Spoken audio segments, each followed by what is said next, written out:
கருங்கடல் பகுதியில் சீஸ்ஃபயரை கொண்டு வரது சம்பந்தமாக அமெரிக்காவுக்கும் ரஷ்யாவுக்கும் நடுவில் முக்கியமான சில பேச்சுவார்த்தைகள் சவுதி அரேபியாவில் வச்சு நடந்து முடிக்கப்பட்டிருக்கு. இப்போ இதோட அடுத்த கட்டமாக கருங்கடல் பகுதியில் இரண்டு தரப்புகளும் ரஷ்யாவும் சரி உக்ரைனும் சரி எந்த ஒரு இராணுவ நடவடிக்கைகளிலும் ஈடுபடக்கூடாதுன்ற ஒரு ஒப்பந்தம் கூடிய சீக்கிரத்தில் கையெழுத்திடப்படலாம், இல்லை அதுக்கான வேலைகள் தொடங்கப்படக்கூடிய அந்த ஒரு வாய்ப்பானது ஏற்படுத்தப்பட்டிருக்கு. ஆனால் இந்த கருங்கடல் பகுதியில் ஒரு சீஸ்ஃபயர் ஆனது கொண்டு வரப்பட்டுச்சுன்னா யார் உண்மையிலே அந்த இடத்துல ரியல் வின்னராக இருப்பாங்க? இது ரெண்டு தரப்புகளை வச்சு பார்த்தோம். ஒன்று நாட்டோ அண்ட் உக்ரைன், இன்னொரு பக்கம் ரஷ்யா மற்றும் உலக நாடுகள். ஏன்னா இந்த இடத்துல ரஷ்யான்றவங்க தனி தரப்பாக நிற்க மாட்டாங்க. பொருளாதார ரீதியிலும் சரி, இராணுவம் சம்மந்தப்பட்ட நடவடிக்கைகளிலும் சரி, ரஷ்யாவுக்கு இந்த இடத்துல ஒரு அட்வான்டேஜ் இருக்க மாதிரி வெளியில் தெரிஞ்சாலும் உண்மையிலேயே அந்த அளவுக்கு விஷயங்கள் இதோட பேக்ட்ராப்பில் நடக்க ஆரம்பிக்குமா? இதை பற்றி தான் இந்த ஒரு பதிவில் ரொம்பவே தெளிவாக பார்க்க போகிறோம். கருங்கடலில் ஏற்படக்கூடிய இல்லை நிகழக்கூடிய மாற்றங்கள் எந்த ஒரு தரப்புக்கு உண்மையான ஒரு அட்வான்டேஜை கொடுக்க போகுது, இல்லை யாருக்கு இது ஒரு பெரிய நன்மையாக மாறப்போகுது? ஸோ வாங்க வீடியோக்குள்ளே போயிடலாம். நான் உங்கள் ஆர்கே, இது தம்புக்ஷவங்கம் டிபி ட்ரெண்டிங்ஸ்.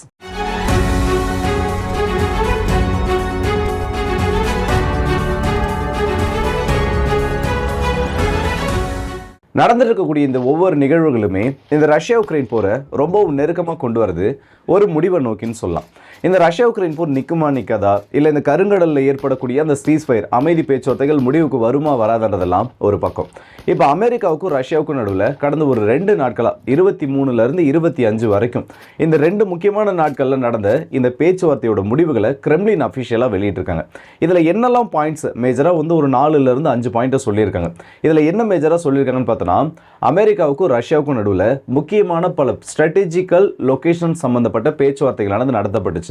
இது உயர்மட்ட அளவிலான ஒரு பேச்சுவார்த்தை மட்டும் இல்லாமல் ரஷ்யா உக்ரைன் போற உலக நாடுகளோட உதவியோடு எப்படி முடிக்கிறது, உலக நாடுகள் இதில் என்னெல்லாம் உதவி பண்ணலான்ற அந்த முடிவுகள் எடுக்கப்பட்டதோட அமைதியை திரும்ப கொண்டு வரதுக்கு ரஷ்யா என்ன பண்ணணும், அமெரிக்கா என்ன பண்ணணும், உக்ரைன் என்ன பண்ணணுன்றத எல்லாமே தீர அலசி ஆராய்ஞ்சு ஒரு முடிவுகளை எடுத்திருக்கோம்.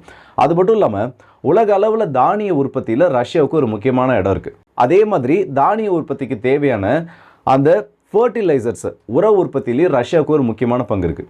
உக்ரைனுக்கு கோதுமை உற்பத்தியில் ஒரு முக்கியமான பங்கு இருக்குது. ஸோ எந்த நாடுகளும் பாதிக்காத வகையில் இதையெல்லாம் திரும்ப எப்படி மீட்டெடுத்து கொண்டு வருது, அதே நேரத்தில் கமர்ஷியல் ஷிப்பிங் ரூட்ஸை பயன்படுத்தி நார்மலாக வர்த்தக கப்பல்கள் வரக்கூடிய அந்த வழித்தடங்களை பயன்படுத்தி இராணுவம் சம்மந்தப்பட்ட எந்த ஒரு பொருட்களையும் உக்ரைன் எடுத்து போக முடியாத அளவுக்கு என்ன விதத்தில் ஆக்சஸ் இந்த இடத்துல கொடுக்க முடியும்ன்ட்டு முக்கியமான பல பேச்சுவார்த்தைகள் நடந்தால் சொல்லியிருக்காங்க. இப்போ இதோட முடிவில் இது அடுத்த கட்டத்தை நோக்கி எப்படி போக ஆரம்பிச்சிருக்குன்னா, ஒன்று உக்ரைன் அமெரிக்காவோட பேச்சை கேட்டு இந்த சீஸ்ஃபயர் டீலை ரஷ்யா உக்ரைன் அமெரிக்கா இந்த 3 பேரும் இந்த ஒரு சீஸ்ஃபயர் டீலை கொண்டு வந்து இம்ப்ளிமெண்ட் பண்ணணும். அப்படி இல்லையா, ஆல்ரெடி எனர்ஜி செக்டார்ஸ் மேலேயே ஒரு சீஸ்ஃபயர் டீலானது கொண்டு வரப்பட்டுச்சு. 2 தரப்புகள்லையும் எதிர் திசையில் இருக்கக்கூடிய அந்த நபரோட பவர் கிரிட்ஸ் மேலேயும் சரி, அவங்களோட பவர் ஸ்டேஷன் மேலேயும் சரி, இல்லை அவங்களோட முக்கியமான ஃபியூல் ஸ்டோரேஜ் சைட்ஸ் இது எது மேலேயும் அட்டாக் பண்ணக்கூடாதுன்னு சொல்லிட்டு, ஆனால் அதை உக்ரைன் வயலேஷன் பண்ணிட்டாங்க. திரும்பவும் அந்த மாதிரி எதுவுமே நடத்தக்கூடாதுன்னு சொல்லிட்டு முக்கியமாக இது ஒரு மெயின் பாயிண்ட்டாக சொல்லியிருக்காங்க. இப்போ இதோட அடுத்த கட்டம் என்ன ஆகும், இல்லை இதோட அடுத்த கட்டம் எப்படி மூவ் ஆகும்னு கேட்டிங்கன்னா, ஒன்று உக்ரைன் இதை அக்செப்ட் பண்ணணும். அப்படி இல்லையா, உக்ரைன் இதை அக்செப்ட் பண்ணாமல் ரஷ்யா மட்டுமே இதை அக்செப்ட் பண்ணாலும் திரும்பவும் அந்த இடத்துல சீஸ்ஃபயர் வயலேஷன் பண்ணப்படும். இல்லை இது உக்ரைன் அக்செப்ட் பண்ணிவிட்டு ரஷ்யா அக்செப்ட் பண்ணலாலும் இந்த இடத்துல சீஸ்ஃபயர் வயலேஷன் பண்ண மாதிரி ஆகிடும். ஸோ 2 தரப்புகளும் ஒரு சேர பண்ணால் மட்டும்தான் இந்த சீஸ்ஃபயர் ஆனது அந்த இடத்துல கொண்டு வரப்படும். இது கருங்கடல் பகுதிக்கு மட்டும்தான். கிரீமியாவை சுற்றி இருக்கக்கூடிய மொத்த கருங்கடல் பகுதிக்கும் தான் இந்த சீஸ்ஃபயர் ஆனது பொருந்தும். ஓகே, இப்போ வந்து நம்ம வந்து இது நடக்காதுன்ட்டு யோசிக்க வேணாம். இது நடந்துருச்சுன்னே வைங்க, இன்னும் முடிவுகள் எடுக்கப்படலை, இது ஒரு ப்ரப்போசலாக தான் வச்சுருக்காங்க. அதை நல்லா ஞாபகத்தில் வச்சுக்கோங்க. இப்போ நாளைக்கு ரஷ்யாவும் சரி உக்ரைனும் சரி இந்த ஒரு சீஸ்ஃபயர் டீலுக்கு ஒத்துக்கிட்டாங்க. இப்படி இந்த சீஸ்ஃபயர் டீலுக்கு ஒத்துக்கிட்டதுக்கப்புறமா அடுத்து என்ன நிகழும்னு கேட்டிங்கன்னா, கருங்கடல் பகுதியில் ஒட்டு மொத்தமாக மிலிட்டரி இன்வால்மெண்ட்ஸ் இல்லை மிலிட்டரி என்கேஜ்மெண்ட்ஸும் சொல்லக்கூடிய அந்த இராணுவ மோதல்கள் படிப்படியாக இல்லை, உடனடியாக குறைக்கப்படணும். இப்போ இது 2 விதத்தில் நம்ம பிரிக்கலாம். ஒன்று எக்கானமிக்கலாக பிரிக்கலாம், அதாவது பொருளாதாரம் சம்மந்தப்பட்டது. இரண்டாவது மிலிட்டரி வைஸ் இராணுவ ரீதியாக இதை பிரிக்கலாம். முதல்ல இந்த இராணுவ ரீதியாக சில விஷயங்கள் இருக்குது பார்த்துருவோம். ஏன்னா எக்கானமிக்கல் வைஸ் தான் இதில் நிறைய பார்க்க வேண்டியது இருக்குது. இராணுவம் சம்மந்தப்பட்டதை பொறுத்த வரைக்கும் இதில் ஏற்படக்கூடிய அந்த நல்லது கெட்டது இது 2த்தையுமே வந்து குறுகிய ஒரு காலகட்டத்துக்குள்ளே short time results and long time ரிசல்ட்ஸ்னு சொல்லிட்டு 2ஆக பிரிக்கலாம். இதில் குறைஞ்ச காலகட்டத்தில் ஏற்படக்கூடிய நன்மைகளை பொறுத்த வரைக்கும் ரஷ்யாவுக்கு ரொம்ப ரொம்ப அதிகம். ஏன்னா ரஷ்யாவை பொறுத்த வரைக்கும் இப்போதைக்கு கிரீமியா அவங்களோட கண்ட்ரோலில் இருக்குது. இப்போ கிரீமியாவில் இருக்கக்கூடிய பகுதிகளும் சரி, அவங்க ஆல்ரெடி பிடிச்சு வச்சிருக்க அந்த 4 மாகாணங்களும் சரி, சி ஆஃப் அசோவ் ரஷ்யாவோட கண்ட்ரோலில் இருக்குது. அதாவது இது ரொம்ப ஒரு குறுகிய கடல் பகுதி, கிரீமியாவுக்கும் ரஷ்யாவோட மெயின்லேண்டுக்கும் நடுவில் இருக்கக்கூடியது. இப்போ இது என்ன விதத்தில் உக்ரைனுக்கு டிஸ்ஃபேவராக மாறும், உக்ரைனுக்கு என்ன விதத்தில் இது சிக்கலை ஏற்படுத்தினா, நாளை பின்ன எந்த ஒரு தாக்குதலையும் இந்த சீஸ்ஃபயர் வந்ததுக்கப்புறமா செவஸ்டோபோல், ரஷ்யாவோட பிளாக் சி நேவல் ஃப்ளீட்டோட ஹெட் குவார்ட்டர்ஸ், அது மேலே அட்டாக் பண்ண முடியாது. அதேமாதிரி ரஷ்யாவோட போர்க்கப்பல்கள் இந்த கருங்கடல் பகுதியில் எங்கே இருந்தாலும் அதையும் அடிக்க முடியாது. ரோந்து கப்பல்கள் அந்த இடத்துல அனுப்பி, இப்போ சமீபத்தில் கூட ஒரு ட்ரோனில் ஒரு மிசைலை வச்சு, சர்ஃபேஸ் டு ஏர் மிசைலை வச்சு ரஷ்யாவோட ஒரு ஹெலிகாப்டரை சுட்டு வீழ்த்தினாங்க. அந்த மாதிரி சம்பவங்களை எதுவும் பண்ண முடியாது. ஸோ உக்ரைனால் ரஷ்யாவோட நேவல் ஃப்ளீட்டுக்கு எதிராக எந்த ஒரு தாக்குதலையும் பண்ண முடியாது. இது ரஷ்யாவுக்கு ஒரு ஷார்ட் டைம் அட்வான்டேஜாக மாறும். அப்போ என்ன ஒரு ஆடட் அட்வான்டேஜ், லாங் டேர்ம் அட்வான்டேஜாக மாறும்னு கேட்டிங்கன்னா, இந்த ஒரு கேப் கிடைக்குது இல்லை, இந்த ஒரு கேப்பில் ரஷ்யாவோட கருங்கடல் படையை, அதாவது கிரீமியாவை அந்த ஹோம் பேஸாக வச்சுருக்கக்கூடிய ரஷ்யாவோட பிளாக் சி நேவல் ஃப்ளீட்டை பழைய பவருக்கு கொண்டு வரத்துக்கு ரஷ்யாவுக்கு ஒரு பெரிய டைம் கொடுத்த மாதிரி ஆகிடும். ஏன்னா இந்த கருங்கடலுக்கான ஆக்சஸ்ன்றது துருக்கி மூலயமா தான் வந்துட்டுருக்கு. ரஷ்யாவோட போர்க்கப்பல்கள் கருங்கடலுக்குள்ளே நுழையிறதுக்கு ஒரு ஈஸியஸ்ட் கேட்வேவாக இது மாறிடும். அது மட்டும் இல்லாமல் இந்த ட்ரோன்களுக்கு எதிரான அந்த போர் முறையை இந்த இடத்துல கையாளுறதுக்கும், இந்த ட்ரோன்களுக்கு எதிரான ஒரு யுத்தத்தை அந்த இடத்துல ரஷ்யா தொடங்குறதுக்கும், நேவல் ட்ரோன்ஸ்க்கு எதிராக, இது எல்லாத்துக்கும் இந்த டைம் ஆனது ஒரு முக்கியமான ஒரு கால இடைவெளியை கொடுக்கும்னு சொல்லலாம். சரி, உக்ரைனுக்கு இந்த சின்ன டைமில் ஏற்படக்கூடிய ஒரு பெரிய நன்மை என்னன்னு கேட்டிங்கன்னா, ஷார்ட் டேர்மில் கிடைக்கக்கூடிய ஒரு நல்ல குட்ஸ்ன்னு சொன்னோன்னா, நாட்டோவால் அவங்களால ரீஆர்ம் பண்ண முடியும். இப்போ வந்து உக்ரைன் கிட்ட நிறைய நேவல் ட்ரோன்ஸ்ன்றது கிடையாது. அதேமாதிரி அவங்ககிட்ட அம்யூனிஷன் ஸ்டாக்ஸ் எதுவுமே கிடையாது. இந்த குறுகிய காலகட்டத்தில் நாட்டோ கிட்டேருந்து ப்ராப்பரான உதவிகள் வந்துச்சுன்னா, திரும்பவும் இப்போ இருக்கிறத விட அதிக பவர்ஃபுல்லாக இவங்களால ரஷ்யாவை டிஃபெண்ட் பண்ண முடியும். ஃப்ராங்காக ஒரு விஷயத்த சொல்லணும்னா, இந்த சீஸ்ஃபயர் டீல் கண்டினியூ ஆகுமா, இல்லை இந்த சீஸ்ஃபயர் டீல் வந்து உண்மையிலே வந்து ஒரு டெம்பரரி சீஸ்ஃபயர், அந்த இடத்துல வந்து இந்த யுத்தத்தை நிறுத்துமான்றதெல்லாம் ஒரு பெரிய சந்தேகம் தான்.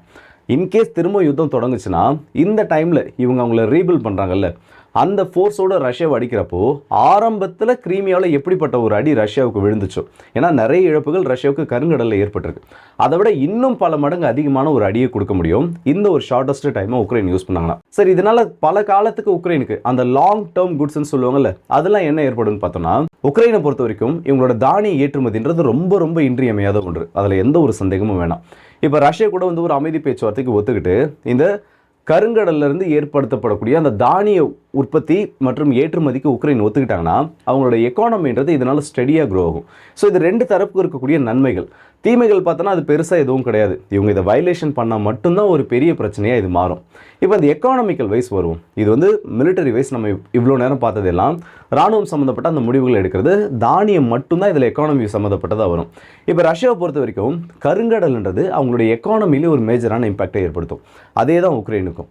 உக்ரைனோட ஒட்டுமொத்த ஏற்றுமதியில் 80% நேரடியாக பண்ணக்கூடிய ஏற்றுமதின்றது, மறைமுக ஏற்றுமதின்றது 90% அதிகமாக இந்த கருங்கடலை நம்பி மட்டும்தான் இருக்குது. ரஷ்யாவோட பொருளாதாரத்தை பொறுத்த வரைக்கும் இந்த இடத்துல இப்போ அவங்க ரன் ஆகிட்டு இருக்கிறது வார் மோட் எக்கானமி, இல்லை வார் டைம் எக்கானமின்னு சொல்லுவாங்க. இது வந்து வார் டைம் எக்கானமி. இதில் வந்து நன்மைகள் யாருக்கு இருக்குன்றதை கடைசியில் நீங்கள் தான் பதிலாக சொல்ல போகிறீங்க. ஏன்னா இதுக்கு முன்னாடி இருக்கக்கூடிய நிறைய விஷயங்களை நான் உங்ககிட்ட எக்ஸ்பிளைன் பண்ணுறேன். எக்ஸ்பிளைன் பண்ணி முடிச்சதுக்கப்புறம் அதுக்கான பதிலுன்னு நீங்கள் தாராளமாக கமெண்ட்ஸில் சொல்லலாம். இந்த வார் டைம் எக்கானமினா என்ன? இந்த கருங்கடல் பகுதியை ரஷ்யா ஆக்சஸ் பண்ணுறது மூலிமா, இல்லை உக்ரைன் கூட இந்த சீஸ்ஃபயர் ஏற்படுத்திட்டு அதை அவங்க ப்ராப்பராக யூஸ் பண்ணுறது மூலிமா இதை எப்படியெல்லாம் ஓவர் கம் பண்ணலாம், இதில் இருக்கக்கூடிய அட்வான்டேஜ் டிஸ்அட்வான்டேஜ் எல்லாத்தையுமே நான் சொல்கிறேன். வார் டைம் எக்கானமினா ஒன்றுமே கிடையாது. இப்போ நார்மலாக ஒரு எக்கானமி, ஒரு பொருளாதாரம் நடக்குது, பொருளாதாரம் மூலிமா ஏற்படுத்தப்படக்கூடிய திட்டங்கள்லாம் எல்லா விஷயத்தையும் கான்சன்ட்ரேட் பண்ணுற மாதிரி இருக்கும். இப்போ நம்ம தமிழ்நாடு பட்ஜெட்டும் சரி, இல்லை இந்தியாவோட பட்ஜெட்டும் சரி, ஒரு 100 ரூபாய் ஒதுக்குறாங்கன்னு வைங்க, இதெல்லாம் வந்து சமமாக ஸ்ப்ளிட் பண்ணுவாங்க. பர்சன்டேஜ் மாறுமே தவிர கல்வித்துறைக்கு இவ்வளோ ஒதுக்கணும்னா அதை ஒதுக்கி தான் ஆகணும். ஒரு 25 ரூபாயை கல்வித்துறைக்காக ஒதுக்குறாங்க, ஒரு 50 ரூபாயை மருத்துவத்துக்காக ஒதுக்குறாங்க, ஒரு 10 ரூபாயை பாதுகாப்புக்காக ஒதுக்குறாங்க. இன்னும் மீதி இருக்கிறது எவ்வளவுலாம் எந்தெந்த துறைக்கு ஷேராக போகணும், இல்லை எவ்வளவு இன்வெஸ்ட்மெண்ட்டாக பண்ணுன்றத அந்த 100 ரூபாயை பிரித்து எல்லா துறைகள்லையும் அந்த இன்வெஸ்ட்மெண்ட் இல்லை அவங்களுக்கான செலவுகளை கொடுப்பாங்க. இது வந்து நார்மலாக ஒரு போர் அல்லாத சூழலில் ஒரு நாட்டோட பொருளாதாரம் இயங்கக்கூடிய நிலை தான் இது. நார்மல் எக்கானமி மோடுன்னு சொல்லுவாங்க. ஆனால் இதுவே போர் சூழலில், இந்த வார் டைம் எக்கானமியில் கம்ப்ளீட்டாக வேறு ஒரு மோடுக்கு போய்டும் சொல்லலாம். இப்போ நார்மலாக அரசாங்கம் எந்தெந்த துறைகள்லாம் செலவு பண்ணிச்சோ, பொதுமக்களுக்காக, குழந்தைகளுக்காக, இந்த மாதிரி அரசு ஏற்று நடத்தக்கூடிய பள்ளிகள், அந்த மாதிரி எல்லாத்தையுமே செலவு பண்ணிட்டு இருக்காங்கல்ல, இது எல்லாத்தையும் எடுத்துகிட்டு போயிட்டு ஒரு 80% அதிகமாக டிஃபென்ஸ் இண்டஸ்ட்ரியில் போடுவாங்க. இந்த டிஃபென்ஸ் இண்டஸ்ட்ரின்றது மட்டும் இல்லாமல் இந்த டிஃபென்ஸ் மேனுஃபேக்சரிங் யூனிட்ஸையும் தாண்டி பொதுத்துறை நிறுவனங்கள் இருக்குல்ல, நார்மலாக இயங்கக்கூடிய நிறுவனங்கள், அது எல்லாத்தையும் பாதுகாப்புத்துறை சம்மந்தப்பட்ட பொருட்களை உற்பத்தி பண்ணுறதுக்கான அந்த ஒரு கிரைட்டீரியாக்குள்ளே கொண்டு வருவாங்க. இதுக்கு ஒரு நல்ல உதாரணம் சொல்லணும்னா இரண்டாம் உலகப் போரை எடுத்துக்கோங்க. இரண்டாம் உலகப் போரில் 1930களில் அமெரிக்கா நார்மல் எக்கானமி இல்லை நார்மல் மோடில் இருந்தாங்க. அப்போதைக்கு அவங்களோட ஃபோர்டு, ஜிஎம், இன்னும் நிறைய கம்பெனிகள் எல்லாம் கார்களை தயாரிக்கிறது, மோட்டார் சைக்கிளை தயாரிக்கிறது, இல்லை அந்த மாதிரி ஆட்டோமொபைல் சம்மந்தப்பட்ட அந்த ஒரு நிறுவனங்களை மட்டும்தான் இருந்தாங்க. ஜெர்மனியில் இந்த வோக்ஸ்வாகன் போடுற நிறுவனங்கள் கார்களை தயாரிக்கிறது அந்த மாதிரி இருந்துட்டு இருந்தாங்க. ஆனால் வார் டைம் எக்கானமின்னு ஒன்று வந்ததுக்கு அப்புறமா அமெரிக்கா இந்த ஃபண்டிங் எல்லாம் அதிகமாக கொடுக்க ஆரம்பிச்சு ஃபோர்ட், ஜிஎம் இன்னும் எக்கச்சக்க கம்பெனிகள் பீரங்கிகளை தயாரிக்க ஆரம்பித்தாங்க. நிறைய பள்ளி கல்லூரிகளில் இந்த மாதிரி டிஃபென்ஸ் சம்மந்த பொருட்களை தயாரிக்கிறதுக்கு அவங்க எல்லாருக்கும் விடுமுறை விட்டுட்டு எல்லா இடத்துக்கான ஆக்சஸையும் இவங்க எடுத்துட்டாங்க. ஸோ இது ஒரு நல்ல உதாரணமாக இருக்கும்னு நினைக்கிறேன் உங்களுக்கு இந்த வார் டைம் எக்கானமி எப்படி ஒர்க் ஆகுன்றதுக்கு. இப்போ இந்த 100 ரூபாய் செலவு பண்ணக்கூடிய இடத்துல டிஃபென்ஸுக்கு வெறும் 10 ரூபாய் செலவு பண்ண இடத்துல இந்த 100 ரூபாயிலேருந்து 80 ரூபாயை கொண்டு போயிட்டு ஒட்டு மொத்தமாக மிசைல்களை உற்பத்தி பண்ணுறதுக்கு, ராக்கெட்ஸை உற்பத்தி பண்ணுறதுக்கு, இன்ஜின்ஸை உற்பத்தி பண்ணுறதுக்கு, பீரங்கிகளை உற்பத்தி பண்ணுறதுக்கு, வார் பிளேன்ஸை உற்பத்தி பண்ணுறதுக்குன்னு சொல்லிட்டு எல்லாத்தையுமே அதிகமாக இந்த பாதுகாப்பு துறைக்கு மட்டுமே செயல்படுத்துவாங்க. அவங்களுக்கான ஊதியம், அவங்களுக்கான மருத்துவ செலவு, அவங்களுக்கான அந்த பாதுகாப்பு தொகை, இது எல்லாத்தையுமே மக்களோட வரி பணத்திலேருந்து எடுத்து அதிகமாக கொண்டு போயிட்டு அந்த ஒரு பர்டிகுலர் துறையில் மட்டும் இன்வெஸ்ட் பண்ணுவாங்க. இப்படி இன்வெஸ்ட் பண்ணதுனால அந்த நேரத்தில் என்ன ஆகுனா கவர்மெண்ட்டுக்குள்ளே அதிகமான பணப்புழக்கம் ஏற்படும். இப்படி அதிகமான பணப்புழக்கம் ஏற்படுறப்போ அவங்களோட எக்கானமி பூம் ஆகிற மாதிரி தெரியும். நல்லா கவனித்து பார்த்தீங்கன்னா ரஷ்யாவோட எக்கானமி இந்த 2022 யுத்தத்துக்கு அப்புறம் சரியில்லை. யூரோப்லேயே ஃபாஸ்டஸ்ட் க்ரோயிங் எக்கானமி, அதாவது ஐரோப்பாவிலேயே வளரக்கூடிய ஒரு பொருளாதாரமாக ரஷ்ய பொருளாதாரம் மாறிட்டு இருக்கு. அதுக்கு மெயினான ரீசனும் இந்த வார் மோடு தான், இல்லை வார் எக்கானமி மோடுன்னு சொல்லுவாங்கல்ல, அது மட்டும்தான். சரி, இப்போ இந்த மாதிரி போயிட்டு இருக்கு, இதில் டிஸ்அட்வான்டேஜ் கிடையாதா? அப்போ எல்லா நாடுகளுமே இப்படி திரும்பிடலான்னா அந்த இடத்துல தான் ஒரு அந்தர்பல்ட்டியே இருக்குது. இதுக்கும் அமெரிக்காவும் ஜெர்மனியுமே எடுத்துக்கலாம். இப்போ அமெரிக்கா என்ன பண்ணியிருந்தாங்க, வார் மோட் எக்கானமியில் எல்லாத்தையுமே இந்த டிஃபென்ஸ் இண்டஸ்ட்ரிக்கு மாற்றி திரும்ப செயல்பட ஆரம்பித்தாங்க. ஜெர்மனி அதே தான் பண்ணிட்டு இருந்தாங்க. எல்லாமே எப்படி சொல்கிறது, 30% இருந்தது 75%க்கும் அதிகமாக கொண்டு போனாங்க. 90% வரைக்கும் டிஃபென்ஸ் இண்டஸ்ட்ரியை மட்டுமே அந்த இடத்துல செயல்படுத்தப்பட ஆரம்பிச்சது. ஆனால் இது அவங்களுக்கு எப்படி பேக் ஃபயர் ஆக ஆரம்பிச்சதுன்னா, ஒரு கட்டத்துக்கு மேலே ஜெர்மனி தோல்வியோட விளிம்பில் நிற்கிறப்போ அவங்களுக்கான பேக்கப் எதுவுமே கிடையாது. நார்மலாக மக்களுக்கு சேவைகள் செய்யக்கூடியது, இல்லை அவங்களோட ராணுவ வீரர்களுக்கு கொடுக்கறது கூட அந்த இடத்துல பேக்கப்ன்ற இண்டஸ்ட்ரீஸ் எதுவுமே கிடையாது. முழுக்க முழுக்க ராணுவம் சம்மந்தப்பட்ட மட்டுமே உற்பத்தி பண்ணியிருந்தனால போரில் அவங்க தோக்க போகிறாங்கன்ற ஒரு சூழல் வந்ததும், இல்லை அவங்க உண்மையிலே அந்த இடத்துல ஜெயிச்சிருந்தாலும் மற்ற நாடுகளை மட்டும்தான் அவங்களால ஆக்சஸ் பண்ணியிருக்க முடியும். ஸோ அந்த இடத்துல ஜெர்மனியோட ஒரு வீழ்ச்சின்றது பொருளாதார ரீதியாகவும் அந்த இடத்துல ஏற்பட்டுச்சு. ஆனால் அமெரிக்கா என்ன தெளிவாக பண்ணிட்டாங்கன்னா, அவங்க கிட்ட தேவையான மேன் பவர் இருந்துச்சு, அவங்ககிட்ட தேவையான அதிக பொருளாதார நிறுவனங்கள் இருந்துச்சு. இது எல்லாத்தையும் திரும்ப ரீகெயின் பண்ணுற அளவுக்கு ஒரு குறிப்பிட்ட ஷேரை மட்டும்தான் இவங்க அந்த இடத்துல பாதுகாப்பு துறைக்கு செலவிட்டாங்களே தவிர முழுக்க முழுக்க ஜெர்மனி பண்ண தப்ப பண்ணலை. இப்போ ரஷ்யாவும் இதே மாதிரி ஒரு கேம் பிளானில் தான் இருக்காங்க. அவங்களோட வார் மோட் எக்கானமின்றது இந்த 2022 முன்னாடி நார்மல் இருந்ததுனால 30%க்கும் கம்மியாக தான் அவங்களோட டிஃபென்ஸ் ஸ்பெண்டிங் ஆனது இருந்துச்சு. ஆனால் 2022 பட்ஜெட்டுக்கு அப்புறம் பார்த்தோன்னா இந்த டிஃபென்ஸ் ஸ்பெண்டிங்கில் 60%க்கும் அதிகமாக அதிகரிச்சிருக்கு. மீதமுள்ள 40% வச்சு தான் அவங்களோட உள்நாட்டு தேவைகளை அவங்க தீர்த்துட்டு இருக்காங்க. இந்த 40%ன்றதும் சாதாரணமாக வரல. இவங்க ரஷ்யா கிட்ட இருந்து கொடுக்கக்கூடிய ஆயில் மூலயமா தான் 41% அவங்களோட ஒட்டுமொத்த ரெவன்யூ ஜென்ரேட் ஆகுது. இப்போ அந்த நாடு ஒரு 1000 ரூபாய் சம்பாதிக்குன்னா அதில் 410 ரூபாய் ஆயில் விற்கிறது மூலயமாவும், இல்லை இந்த ஆயில் சம்மந்தப்பட்ட பொருட்களை உற்பத்தி பண்ணுறது மூலயமா தான் அவங்களோட வருமானம் வந்துட்டு இருக்கு. இப்போ இந்த வார் மோடில் என்ன பண்ணிட்டு இருக்காங்கன்னா, சீனா, இந்தியா, இன்னும் நிறைய நாடுகள், ஆப்பிரிக்காவில் இருக்கக்கூடிய நாடுகள், உலகத்தோட எல்லா நாடுகளுக்கும் சீப்பஸ்ட் விலையில் ஆயிலை கொடுக்குறாங்க. இப்படி கொடுக்குறப்ப என்ன ஆகுனா, அதிகமான பணப்புழக்கம் ரஷ்யாவுக்குள்ளே ஏற்படும். இப்படி ஏற்படக்கூடிய இந்த பணப்புழக்கத்தால் அவங்களோட வார் மோட் எக்கானமின்றது அதிகமாக பூம் ஆகும். ஸோ இவங்களுக்கு இந்த இடத்துல மற்ற எக்ஸ்பென்சஸ் கட் ஆகிறப்போ வரக்கூடிய அவ்வளவு அமௌண்ட்டையும் இராணுவத்தில் போடுவாங்க. ஒரு நாளைக்கு ஆவரேஜாக பார்த்தோன்னா 500 மில்லியனுக்கும் அதிகமான பணம் இராணுவ வீரர்கள் சம்பளம், உள்ளே வரக்கூடிய வீரர்களுக்கான அந்த சம்பளம், ஓய்வு பெற்றவர்களுக்கான ஓய்வூதியம், இல்லை மிசைலோட காஸ்ட், இந்த மாதிரி எல்லாம் சேர்த்து ஒரு நாளைக்கு இந்த யுத்தத்தை நடத்துறதுக்கு 500 மில்லியனுக்கும் அதிகமாக தேவைப்பட்டு இருக்கு. ஸோ வரக்கூடிய பணத்தை மோஸ்ட்டாக இந்த இடத்துல செலவு பண்ணுறதுனால இவங்க கிட்ட பேக்கப்பான ஒரு விஷயமே இருக்காது. ஸோ இப்போ ரஷ்யாவுக்கு இருக்கக்கூடிய ஒன் அண்ட் ஒன்லி ஆப்ஷன் என்னன்னா, இவங்களோட வார் மோட் எக்கானமி வச்சு இப்போ இந்த கருங்கடலில் ஒரு சீஸ்ஃபயர் டீல் ஏற்படுத்தப்பட்டாலும் இவங்களால ஷார்ட் டைமுக்கு ரொம்ப ஒரு கம்மியான நேரத்துக்கு சர்வை பண்ண முடியுமே தவிர இதே மோடில் ரொம்ப நாளைக்கு கொண்டு போக முடியாது. ஏன்னா ஜெர்மனிக்கு என்ன மாதிரி ஒரு நிலைமை ஏற்படுச்சோ கிட்டத்தட்ட அதே மாதிரி ஒரு சூழ்நிலை தான் இப்போ ரஷ்யாவிலையும் இருக்காங்க. ஆனால் ரஷ்யாவுக்கு ஜெர்மனி மாதிரி அவங்க நிறுவனங்களை அவங்களே கன்வெர்ட் பண்ணல. அவங்க கிட்ட இருந்த நிறுவனங்கள் எல்லாருமே வெளியில் போயிட்டதுனால அதே மாதிரி ஒரு சூழலில் இருந்திருக்காங்க. ஸோ இது எல்லாத்தையும் இப்போ ஓவர் கம் பண்ணோன்னா இருக்க ஒன் அண்ட் ஒன்லி வழி ஒன்று, அவங்களோட உள்நாட்டு உற்பத்தியை சொந்த மேனுஃபேக்சரிங் யூனிட்ஸ் மூலயமா அவங்க பூம் பண்ணி ஆகணும். அவங்களோட உள்நாட்டு உற்பத்தியை அதிகப்படுத்தி ஆகணும். ஏன்னா ஜெட்ஸுக்கான ஸ்பேஸ் கிடைக்கிறதுல பிரச்சனை இருக்குது. Microprocessor, micro conductor, micro கரண்டோ எல்லாத்துலேயுமே இந்த சிப்ஸ் கொண்டு ரஷ்யாவுக்கு தேவையான உற்பத்தி பண்ணுறதுல அவங்க நாட்டில் ரொம்ப ஷார்ட்டேஜ் இருக்குது. எல்லா கிரிட்டிக்கல் எலமெண்ட்ஸையும் எல்லா நாடுகளாலையும் உற்பத்தி பண்ணிட முடியாது. அப்படி இருக்கப்போ இந்த எக்கனாமிக் சாங்ஷன்ஸ், பொருளாதார தடைகள் நீக்கப்பட்டால் மட்டும்தான் ரஷ்யாவால் பழைய மாதிரி கொண்டு வர முடியும். இல்லை இதே மாதிரி பொருளாதார தடைகள் ரொம்ப நாளைக்கு போடப்பட்டு இருந்துச்சு, இந்த போர் நின்னதுக்கப்புறமும் இதே மாதிரி பொருளாதார தடைகள் போயிட்டு இருந்துச்சுன்னா இப்போ ஏறக்கூடிய ரஷ்ய பொருளாதாரன்றது திடீர்னு ஒரு வீழ்ச்சியை சந்திக்கும். அந்த மாதிரி திடீர் வீழ்ச்சியை சந்திக்கிறப்போ அந்த இடத்துல மேனேஜ் பண்ண முடியாத சூழ்நிலைகள் வரப்போ ரஷ்ய அரசாங்கத்தோட டவுன்ஃபாலாக அது தொடங்குறதுக்கான வாய்ப்புகள் இருக்குது. ஆனால் இதெல்லாமே எப்படி சொல்கிறது, ரொம்ப ரொம்ப ரொம்ப ரொம்ப ரொம்ப காலகட்டம் தாண்டி நடக்கக்கூடிய ஒரு விஷயம்.